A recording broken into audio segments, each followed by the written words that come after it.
sobre o tema que foi o tema do acampamento, do AcampEV.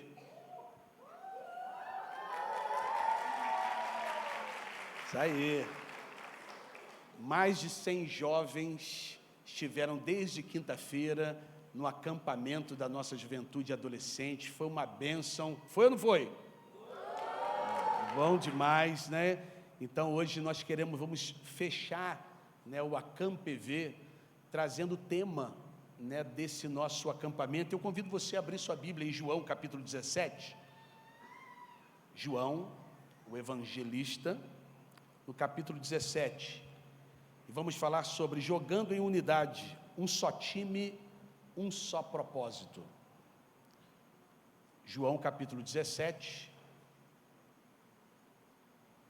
Alguém só acenda a luz ali para a gente, por favor, para ficar mais fácil, apesar de ser só um versículo, mas para ficar mais fácil dos irmãos lerem. Versículo 21.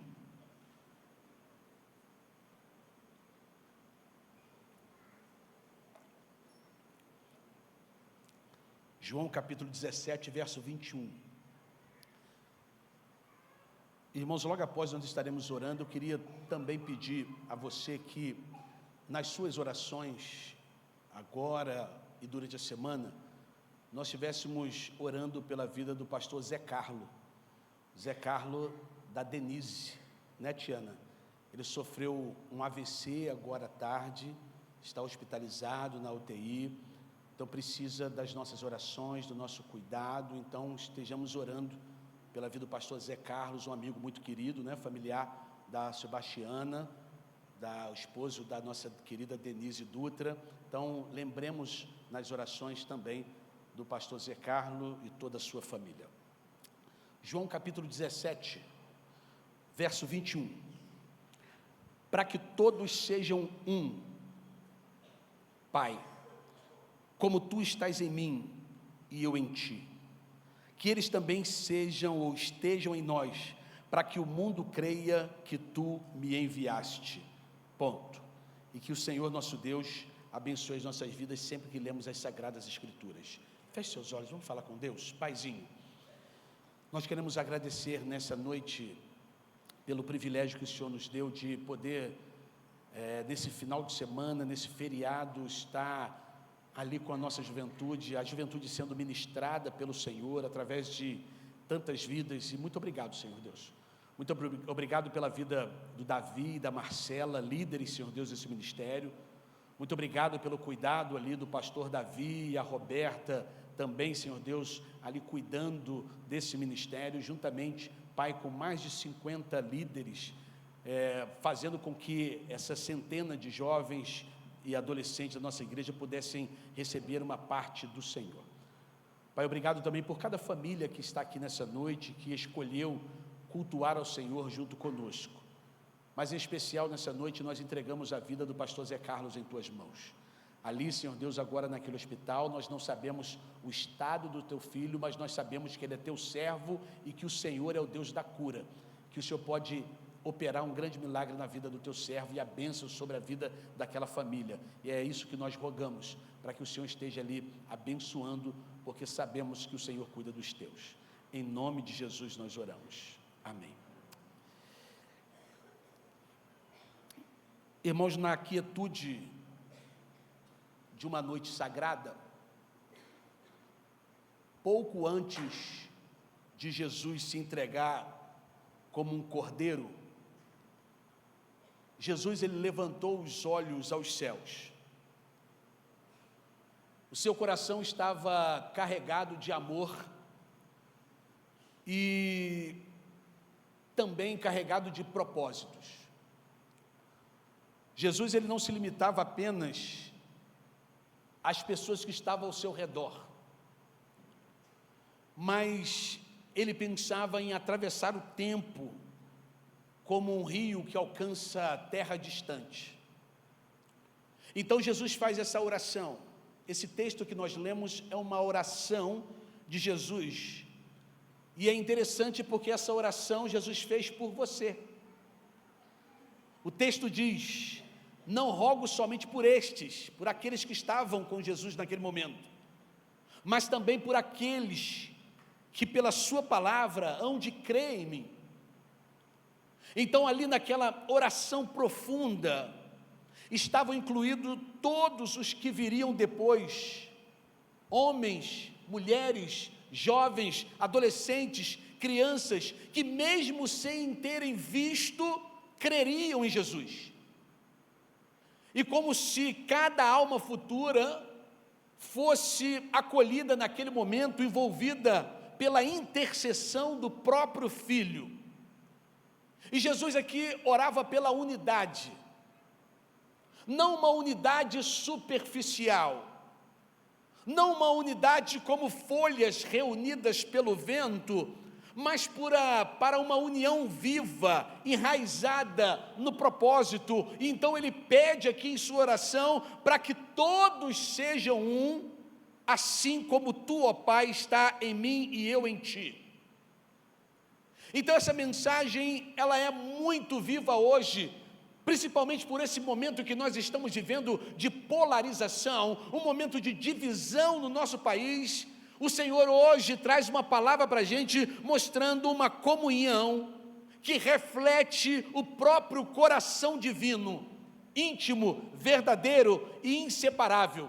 Assim como os ramos ligados à mesma videira, sustentados pela mesma vida, e mais do que isso, Deus deseja que essa unidade, ela seja testemunho para o mundo. E que, ao olhar para aqueles que creem, o mundo pudesse perceber algo diferente, uma harmonia, uma comunhão, uma unidade que não nasce da terra, mas uma unidade que nasce do céu. E o Mestre Jesus, ele continuou revelando que havia compartilhado a sua glória com aqueles que iriam crer, para que fossem aperfeiçoados em unidade, não por força própria, mas pela presença viva de Deus habitando neles. Então, naquela oração, havia um desejo profundo, o desejo que os seus filhos, não apenas crescem, mas que também permanecessem no amor. O mesmo amor que o Pai amou o Filho, um amor eterno, um amor constante, um amor inabalável. E assim, sob o silêncio da noite, antes da cruz, antes da dor, ecoava então a oração do Cristo, que ainda alcança corações hoje. Uma oração que não ficou presa no passado, mas uma oração que continua viva, chamando cada um de nós para viver em unidade, em fé e nesse amor que vem do alto. Porque naquele momento, Jesus também orava por nós, orava pela nossa comunhão, orava pelo nosso time, porque existem jogos que não são decididos pelo talento individual, mas pela unidade do time. Jogadores podem ser muito bons, estratégias podem ser fortes, mas quando não há unidade, o time se perde. Então o Senhor nos conclama a cada um a correr, não para cada um para um lado, mas para uma busca do seu momento de time, não no seu destaque pessoal. Porque no meu destaque pessoal, na minha unidade, vai haver derrota, mas quando se joga no conjunto, quando se joga num time, algo diferente acontece, a conexão,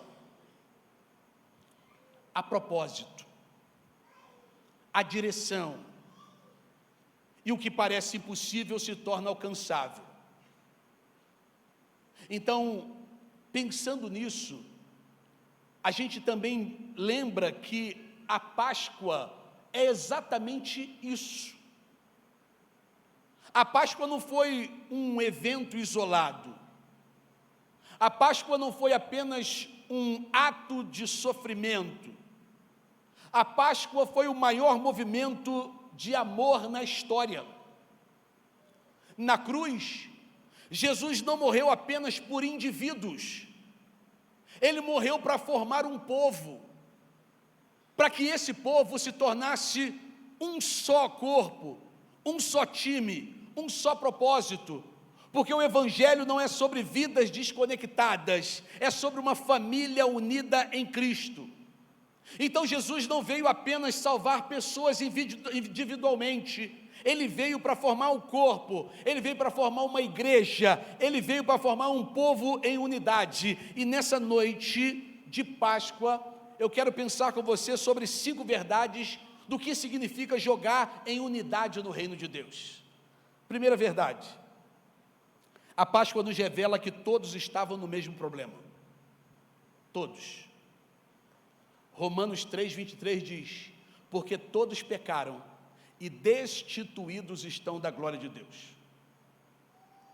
Então, antes da cruz, não havia diferença. Todos estavam separados de Deus, todos. Independentemente de posição, de história ou aparência, todos estavam espiritualmente perdidos. Na linguagem de um time, todos estavam do mesmo lado da derrota, porque o pecado não escolhe classe, ele atinge toda a humanidade. E o Evangelho começa quando nós entendemos que ninguém é melhor que ninguém, que todos nós precisamos de salvação, e isso nos coloca no mesmo nível diante de Deus. O pecado nivelou a todos, porque todos pecaram e destituídos estão da glória de Deus. Não há ninguém acima, não há ninguém em outro patamar, só o Flamengo que é outro patamar. Segunda verdade que eu aprendo sobre a unidade é que a cruz nos une em um só time. O apóstolo Paulo, escrevendo à igreja de Éfeso, no capítulo 2, no verso 14, diz que Ele é a nossa paz e Ele fez dos dois um. Na cruz, Jesus Ele quebra barreiras, barreira entre Deus e o homem, barreiras entre pessoas. Deus, Ele uniu aquilo que estava separado, e um dia foi separado lá no jardim do Éden. Quando o pecado entrou, houve uma separação entre o homem e Deus. Então agora, na cruz, não existe mais divisão, existe reconciliação, e o sangue de Jesus não apenas salva, o sangue de Jesus também une. Amados, igreja não é um grupo de pessoas perfeitas. A igreja é um time formado por pessoas alcançados pela graça. E a unidade não vem da semelhança, a unidade vem da cruz. Essa é a segunda verdade que eu aprendo quando eu penso sobre unidade.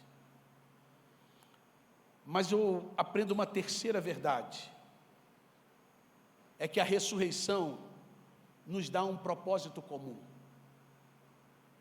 Propósito comum. Mateus capítulo 28, verso 19, o Senhor nos dá uma direção. O Senhor diz: ide e fazei discípulos. Então a Páscoa, ela não termina na cruz. A Páscoa, ela continua na ressurreição. E depois da ressurreição, Jesus nos entrega uma missão. Jesus nos entrega um propósito. E o propósito é ganhar vidas. O propósito é fazer discípulos.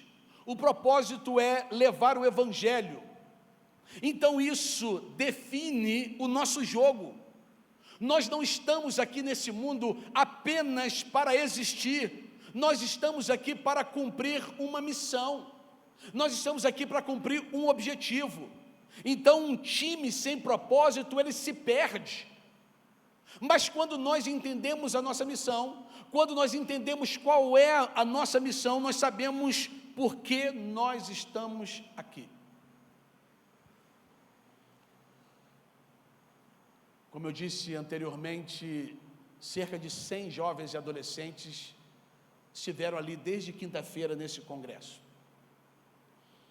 Ali puderam ser ministrados pela palavra do Senhor, adoraram ao Senhor. Eu convido você, se você não está ali, você não segue o Instagram do Acamp PV, do Porta-Voz, depois siga lá no Instagram do Porta-Voz, você vai ver as fotos dos nossos filhos, nos momentos de adoração em que nossos filhos estão se derramando diante do Senhor. E nós, como pais, temos esta missão de ensinar os nossos filhos, de apontar o caminho para os nossos filhos. Nossos filhos são flechas na mão do arqueiro. A nossa função é dar direção e força para que eles alcancem o alvo.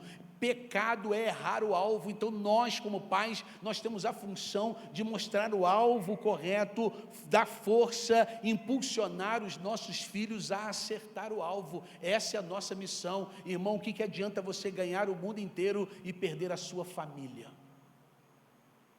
Pastor Josué Gonçalves, um grande pregador para a família, ele que é o idealizador dessa frase: não adianta ganhar o mundo inteiro e perder a sua família.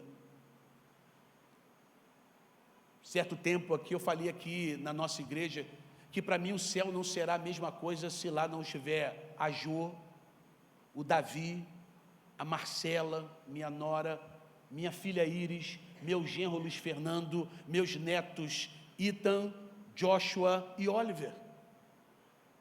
Para mim, o céu, ele vai ser completado quando a minha família estiver junto. Imagina só chegar no céu e você olhar, procurar alguém que você ama, sua família, seu filho ou seu cônjuge, e lá não estiver.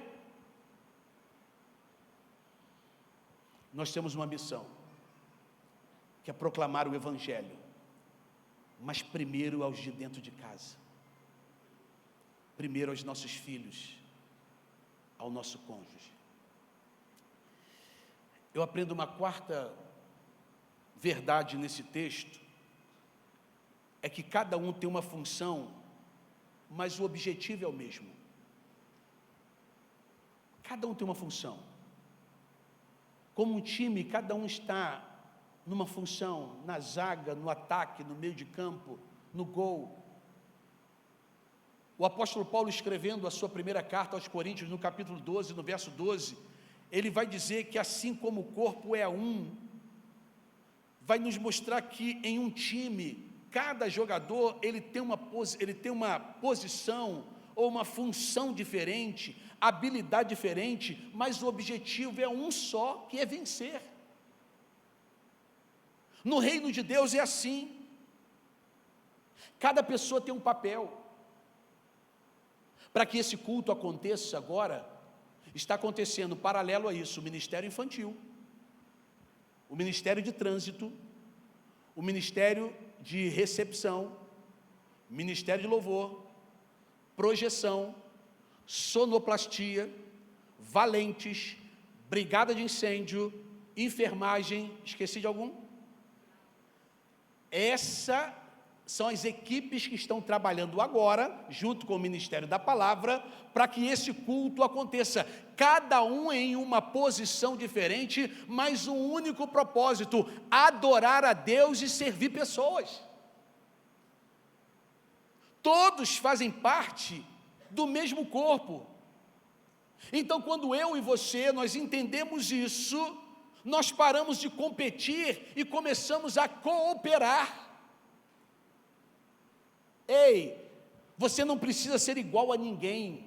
Por isso que a Bíblia fala de multiforme graça. A Bíblia não fala de uniforme graça, fala de muitas formas. Nós não estamos aqui para competir com ninguém, mas nós precisamos estar conectados com o corpo, porque ninguém vence sozinho no reino de Deus. Ninguém. Essa é a quarta coisa que eu aprendo. Mas eu aprendo uma quinta e última verdade. É que Jesus voltará e o time precisa estar preparado. Jesus voltará e o time precisa estar preparado. João 14:3, Jesus afirma que voltará. Então, a Páscoa, ela aponta para duas direções: para o que Jesus fez e para aquilo que Ele ainda fará. Jesus morreu, ressuscitou e voltará. E quando Jesus voltar, haverá um encontro. E o time precisa estar pronto. O time precisa estar preparado. Não é se ele voltar, mas é quando ele voltar. Porque a vida cristã não é um jogo sem fim. Há um momento final. Haverá um apito final. A Bíblia diz que haverá a última trombeta. Esse é o último apito final, e por isso nós precisamos viver com propósito, unidade e urgência, porque Jesus vai voltar. E nós precisamos estar ligados, preparados para essa volta. E aqui talvez caiba uma pergunta de um folheto que tem mais de 30 anos que nós usamos no evangelismo, que é: aonde você vai passar a eternidade? Aonde você vai passar a eternidade? Eu repito sempre isso aqui, porque eu gosto muito, eu acho que fala muito ao meu coração, e eu espero que também fale ao seu coração, é quando lembramos do hino 259 do Cantor Cristão, que o título do hino é A Última Chamada. E esse hino fala que ao findar o labor desta vida, quando a morte ao seu lado chegar, que destino há de ter a tua alma? Qual será o futuro teu lar? Meu amigo, hoje tu tens a escolha, vida ou morte, qual vai aceitar? Amanhã pode ser muito tarde, hoje Cristo te quer libertar. E eu concluo, irmãos, eu finalizo dizendo que a cruz foi o ponto de virada. O túmulo vazio foi a vitória, mas o jogo continua. Não mais na derrota, mas na vitória que Cristo conquistou. E nós não jogamos sozinhos. Nós não corremos sem direção. Nós somos um time, somos um corpo, somos um povo, unidos por um propósito maior do que nós mesmos. Porque a Páscoa não é apenas sobre o que Jesus fez, é sobre o que Ele continua fazendo na nossa vida e na nossa família. Feche seus olhos, baixe a sua cabeça, e ao finalizar essa homilia, eu queria que você apenas escutasse, porque quem sabe você ainda está jogando sozinho, vivendo desconectado, sem direção, sem propósito. Mas hoje Jesus te chama para fazer parte desse time. Um time que não é perfeito.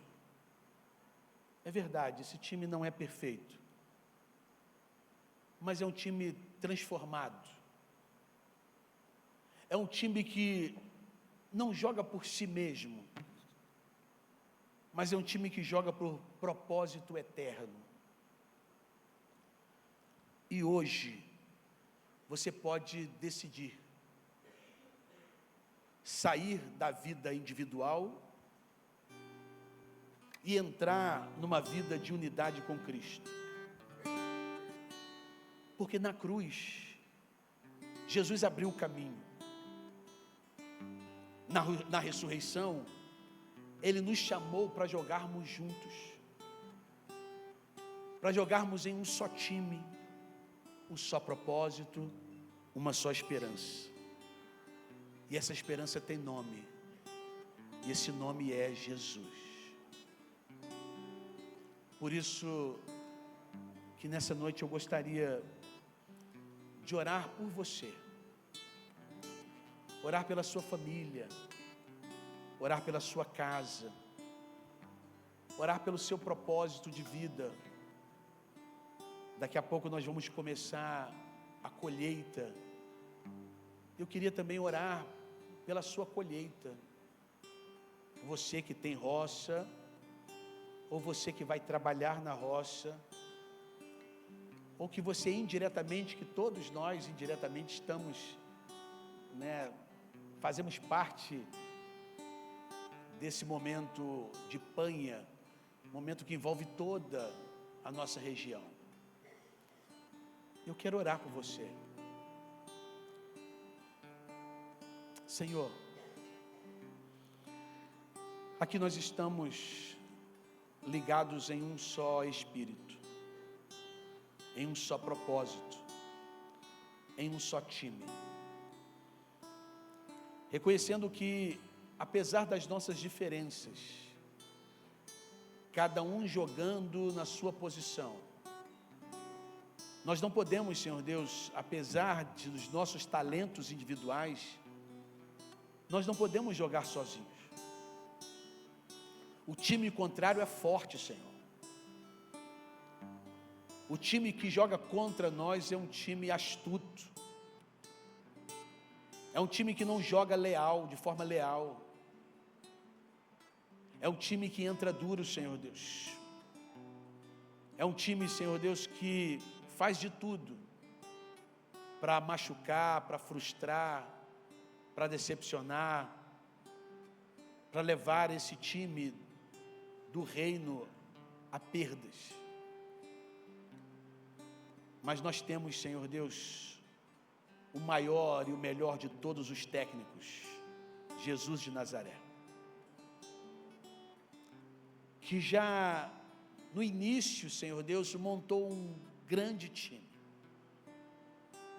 Um time que começou com 12 pessoas. E esse time que foi crescendo, tornando-se 70 discípulos. E que um desses discípulos, em uma de suas pregações, ali, Pai, já na sua primeira homilia, 3.000 almas se converteram. Esse time agora é de mais de 3.000 pessoas. Depois, Senhor Deus, em um outro momento, em uma outra mensagem, esse time agora multiplica para mais de 5.000 pessoas. E agora, Senhor Deus, um time de quase 10.000 pessoas começa a se espalhar, Senhor Deus, não só ali pelo Oriente, mas também no Ocidente, na Europa, chegando até aqui, Senhor Deus, no nosso Brasil. Pai, muito obrigado, Senhor Deus, porque há mais de 150 anos atrás, o Teu Evangelho chegou em nossa nação, fazendo com que as nossas vidas fossem transformadas. E a partir dessa transformação, o Senhor nos deu uma missão, para que a gente continuasse formando um time, mostrando, Senhor Deus, esse propósito a outras pessoas que estarão junto conosco. Por isso, nessa noite, Pai, nós queremos agradecer, porque nós fazemos parte desse grande time chamado Povo de Deus.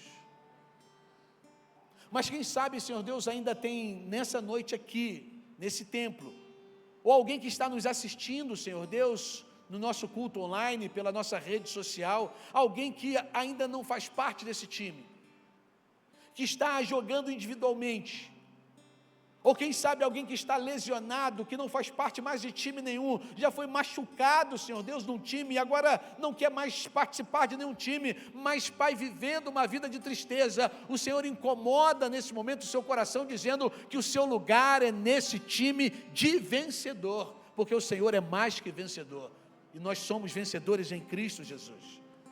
Então nós oramos por esses, Senhor Deus, talvez tristes, decepcionados, frustrados, desligados, mas agora recebem esta palavra de unidade, de comunhão, de restauração.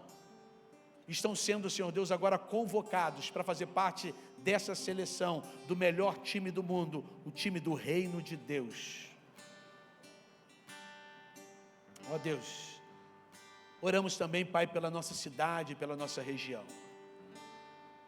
Ó Pai, prospere, Senhor Deus, o nosso povo. Daqui uns dias, Senhor Deus, começa a nossa safra. Então abençoe, Senhor Deus, todos aqueles que estarão envolvidos, direta e indiretamente, com a safra. Livra de todo mal, Senhor Deus. Livra dos homens maus de fora, que muitas vezes vêm nesse momento para praticar a maldade. Senhor Deus, que o Senhor possa colocar anjos do Senhor, protegendo, Senhor Deus, os nossos bens e a nossa família, Senhor. Prospere cada comerciante, cada funcionário, cada pessoa que está, Senhor Deus, em busca do seu sustento, que o Senhor possa abençoar no nome de Jesus, que o Senhor dê uma safra tremendamente próspera para Manhuaçu e para a região, Senhor Deus. Que seja um ano de prosperidade para o nosso povo. Senhor, leva-nos em paz para os nossos lares. Nos dê, Senhor Deus, um fim de Páscoa tremendamente abençoado. Que possamos, Senhor Deus, lembrar desta data tão significativa, que representa, Senhor Deus, a ressurreição, a vitória sobre a morte, e nos dando a garantia também da vitória das nossas vidas, vivendo a eternidade com o Senhor. Obrigado, Senhor Deus. Nos dê um mês de abril cheio da Tua graça, cheio da Tua misericórdia. Abençoe-nos, Senhor Deus, porque assim nós oramos gratos, no nome de Jesus. Amém, amém e amém.